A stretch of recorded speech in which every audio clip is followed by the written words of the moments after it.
Hi and Assalamualaikum. My name is Nurul Annisa binti Hazlim. So I will be the first presenter for our topic, which is equality and discrimination. So what is equality? Okay. The definition of equality is the right of different groups of people to have a similar social positions and receive the same treatment, which is equality between sex, racial equality, and the government department responsible for equalities. So there are a few types of equality, which is first one is formal equality. What is formal equality?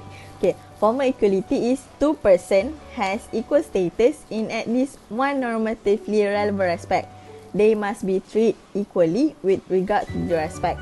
So for example, at work when a position is open to all, that means all candidates are available for hire. So this means any person with a fair application has a chance of getting job, either female or male. Maknanya semua orang layak untuk memohon jawatan tu, tak kira lelaki ataupun perempuan. So that is the meaning of formal equality. So bila formal equality ni dibawa naik, so dia di-inspired by early landmark constitutional cases in America, which is there is one issue arise among black people and white people in America. They segregating children access to education based on races. So the United States Supreme Court consider that the action is unlawful. So it is contradict with America anti-discrimination law, and at that time they fight for rights of equal opportunities for African Americans. So next one is substantive equality. So what is substantive equality? It is used when recognized that the law must take elements such as discrimination, marginalization, and unequal distribution into account in order to achieve equal result for basic human right and access to goods and service. So at my side, there are an article that the both articles are the fundamental principles that define the practice of substantive equality. Okay, just now we already know what is the equality. So now let's see what is the definition of discrimination. So in the law term, discrimination generally refers to the different treatment of an individual or a group of individuals which results in a disadvantage. So dalam bahasa Melayu dia kita kata tindas lah, tindas menindas macam tu. So there are 4 types of discrimination. So first one is direct discrimination. Direct discrimination occurs when a person is treated less favorably because of a protected characteristic they possess. So direct discrimination is someone treat you differently rather than anyone else. Maknanya seseorang layan kita dengan secara terbuka, secara umum. Contohnya berat badan, dia hanya layan dengan orang-orang yang kurus je, orang-orang yang gemuk dia tak layan. Direct diskriminasi, dia tindas orang secara terang-terangan. So next one is indirect discrimination. Indirect discrimination is usually less obvious than direct discrimination and is normally unintended. Okay, indirect discrimination ni contoh dia, only way to enter public building is by a set of stairs. Disability discrimination for people use wheelchair. Maksudnya kat sini, bila kita pergi shopping mall, kadang-kadang kita nampak ada tangga. Okay, tangga, tapi dekat situ tak ada tempat untuk golongan orang kelainan upaya. Kadang kita tak sedar yang sebenarnya kita tengah mendiskriminasi golongan-golongan orang kelainan upaya. So itulah yang dimasukkan dengan indirect. Macam yang dikatakan tadi, kadang-kadang benda ni tak disengajakan. Kita tak perasan dan kata kita ni tengah mendiskriminasi, tengah menindas orang-orang yang kelainan upaya. So next one is associative discrimination. Associative discrimination refers to a discrimination based on individual association with another person belonging to a relevant protected group lah. So the example that I can give it is a student whose child has ADHD is refused access to a graduation ceremony because of fears about the children behaviour.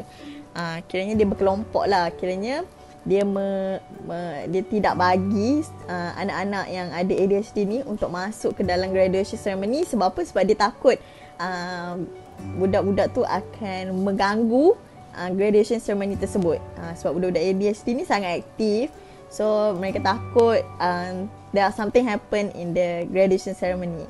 Okay, so next one is perspective discrimination. Perspective discrimination ni dia pandangan seseorang lah. Dia hanya berdasarkan pandangan kita.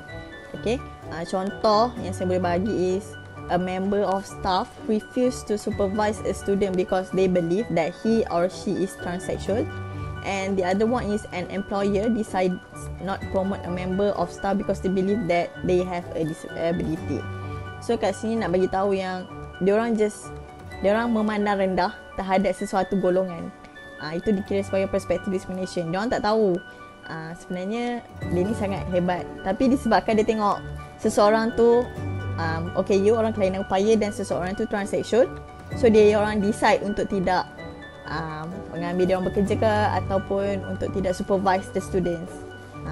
Itu yang dimaksudkan dengan perspective discrimination. So there are forms of discrimination. There are a few forms, which is age, gender, weight, ethnicity, politics and religions. Itu contoh-contoh golongan-golongan lah yang kita selalu diskriminasi. Kita tak diskriminasi, tapi golongan-golongan yang kita selalu tengok mereka diskriminasi, mereka ditindas. Itu adalah contoh-contoh daripada saya. Bismillahirrahmanirrahim. Next we move to the another subtopic, which is racism. So what is actually racism? Racism, according to Oxford's dictionary, is a prejudice, discrimination or antagonism directed against someone of a different races based on the belief that one one's race is superior. Senang cerita, racism ni adalah diskriminasi antara kaum. So yang terjadi bila satu kaum ni merasakan kaum mereka ni lebih baik daripada kaum yang lain. There are 4 types of racism, which is individual, interpersonal, institutional and structural. Firstly is individual racism. So individual racism exists within individual. So it happens when one holds negative idea about his or her own culture, even if unknowingly. For example, xenophobic feeling. So kini is interpersonal racism. So interpersonal racism occurs between individual. So it happens when individuals interact with others and their private racial belief that affect their interaction. So basically, interpersonal racism ni holding a negative attitude to a different race of culture. One is institutional racism. So institutional racism kind like the policies and practice within and across institutions, such as schools that put certain racial group at disadvantages. Meanwhile, it gives advantage to powerful groups at the expense of the others. Senang cerita, institutional racism ni is bias within agency, like school. Lastly is structural racism. It is racial bias among institutions and across society. So, structural racism focus on social, economic or political system featuring public policies and practice, cultural representation and other norms that perpetuate inequalities. So basically, this structural racism focus on cumulative among institutions, durable and multi-generation. Now, is the impact of racism? Number 1, racism will create a fear among individual, either verbally or physically attacked by the others. Number 2, racism will create a society that doesn't have or having a little trust or respect each other. Number 3, racism will lead to racial riot, which make us cannot live in a harmony anymore. Number 4, racism will decrease the sense of self-esteem of an individual. At the same time, it can lead to trauma-related symptoms and depression. And last but not least, racism will give a big impact to the youth's well-being and their future. Okay, lastly, what does Islam say about racism? So, Allah had mentioned in the Al-Quran, Surah Al-Hujurat, verse 13, about the reason to against racial discrimination and put it an end to it in Islam. I think that's all from me. Thank you. Hi, next we would like to discuss about sexism. So first and foremost, we want to know what is sexism. Sexism is a prejudice or discrimination based on one gender. Okay. Selalunya sexism ni dia occur against women. Selalunya. Okay. This is a sexist attitude that actually stem from stereotype based on one gender. Okay. Kita patah balik kepada definisi discrimination tadi. Discrimination is treating one person or group of people worse than others. Okay, dalam konteks ni kita nak bincang sexism ni dia melayani perempuan lebih teruk daripada lelaki. Treating female worse than male. Okay, now we want to know the history of women in the past. We want to know how sexism occur to women in the past. We will discuss in terms of three perspectives, which first is education, second is health, and third is politics. Okay, first about education. Okay, cikgu-cikgu pada zaman dahulu menghadapi masalah mempunyai atau mendapat gaji yang tidak sama dan juga hak pekerjaan seperti mana lelaki dapat. So therefore, in 1960, Women Teachers Union has been formed to fight for equal pay right and right for male and female staff. In 1916, barulah they have finally achieved the right for equal pay for women. Okay, next, the second is in term of health perspective. Okay, perempuan pada zaman dahulu tidak mendapat peluang untuk belajar pendidikan kesihatan. Okay, they have fewer chances to learn about health education dan mereka juga tidak mendapat kekuatan yang sama dalam hubungan seksual, and ada antara mereka yang menjadi mangsa kepada keganasan gender. Okay. The last is in terms of political perspective. Okay, women cannot involve in any political activities at all. Now let's move on to gender discrimination in workplace. First issue is about equal pay right. Keratan daripada akhbar The Star got from Statistic Department Salary and Wage Survey report mendapati gaji median bagi seorang lelaki sebulan adalah RM2,342, manakala median gaji bagi seorang perempuan sebulan adalah RM2,227, yang mana perbezaan gaji antara lelaki dan perempuan adalah sebanyak RM115. Okay, baiklah. Isu yang kedua adalah discrimination toward hijab workers. Okay, situasi di US, melalui keratan akhbar ni, seorang perempuan telah berkongsi cerita yang mana beliau telah pergi interview sebanyak 5 kali, dan keempat-empat interview wanita tersebut pergi dengan memakai hijab. Okay, once she entered the room, okay, dia dah nampak, wanita tersebut dah nampak muka interviewer tu, dah nampak tak setuju dah, tak suka sebab wanita tu dia pakai hijab. Okay, dan kali kelima dia pergi interview, barulah wanita tersebut dapat kerja sebab dia ambil keputusan untuk pergi interview tu tak pakai tudung.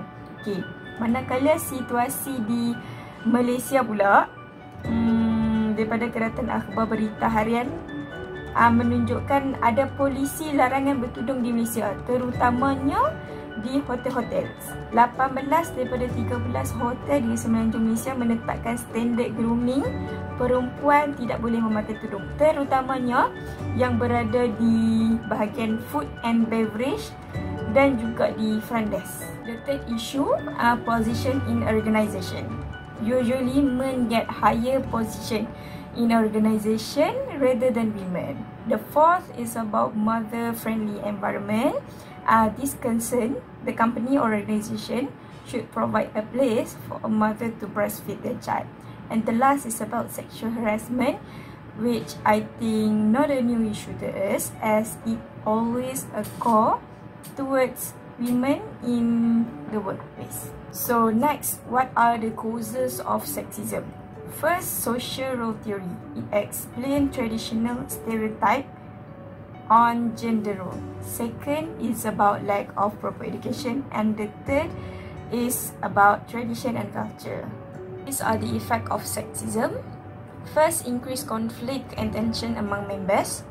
Female employees will feel less motivated, low productivity in work, and mental health issue. Bila kita tengok balik ke semua kesan-kesan ini adalah saling berkait rapat. Terutamanya bila kita tengok di tempat kerja. Apabila terjadinya masalah ketidakadilan terhadap sesetengah individu, akan berlakunya konflik antara pekerja-pekerja dan akan menjejaskanlah kualiti kerja individu tersebut, dan paling teruk akan mengundang kepada masalah kesihatan mental. And this is Quranic ayah related to sexism. Bismillahirrahmanirrahim. So, saya akan present tentang affirmative action dan juga preferential treatment. Apa itu affirmative action? Berdasarkan Stanford Encyclopedia of Philosophy, affirmative action ni ialah satu langkah yang diambil untuk memberi peluang kepada golongan wanita dan juga minoriti dalam aspek pendidikan dan juga pekerjaan. So dekat sini kita dah boleh agak yang affirmative action ni mula tercetus apabila berlakunya diskriminasi terhadap dua golongan ini. Kalau nak cerita dia punya sejarah tu terlalu panjang, so boleh baca dekat internet lah, sebab memang panjang sangat untuk saya ceritakan dekat sini. Okay, preferential treatment pula merupakan salah satu bentuk diskriminasi. Berdasarkan Collins Dictionary, preferential treatment ni ialah apabila kita mendapat layanan yang lebih bagus berbanding orang lain. So disebabkan itu, kita mendapat benefit ataupun kelebihan berbanding orang lain, ataupun orang cakap double standard. So sebagai contoh, Cikgu Amin sentiasa memberi layanan yang baik kepada Rahman. Dia selalu dibelanja makan, dia selalu macam dapat pujian dalam kelas, tapi pelajar lain tak pernah dapat benda tu semua daripada Cikgu Amin. So dekat sinilah maksud dia diskriminasi. Jadi affirmative action dan juga preferential treatment ni merupakan dua benda yang berbeza. Okey, itu sahaja dari saya. Terima kasih.